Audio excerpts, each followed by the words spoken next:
কাশি, জ্বর, কাশি, ঠান্ডা লেগেছে। ডাক্তার দেখানো হয়েছিল? ডাক্তার দেখানো হয়ে গিয়েছিল। আমার মা ডাক্তার দেখাইতে গিয়েছিল আর আমি একলা ছিলাম। দিয়ে মেয়েটা বলছি তোমার পা ধরছি, কই দাও আমাকে একবার দাও। তো ওইখান থেকে ঘুরে নিয়ে এলো, দিয়ে আবার এইখান থেকে ঘুরে নিয়ে এলো, দিয়ে আর মেয়েটাকে আমি আর দেখতে পেলাম না কোন দিকে নিয়ে গেল।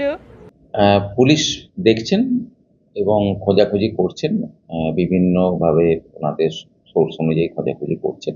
আমরা আশা রাখছি হয়তো পেয়ে যাবে। সিসিটিভি ক্যামেরা আছে এবং সিসিটিভি ক্যামেরা বিভিন্ন জায়গাতেই আছে।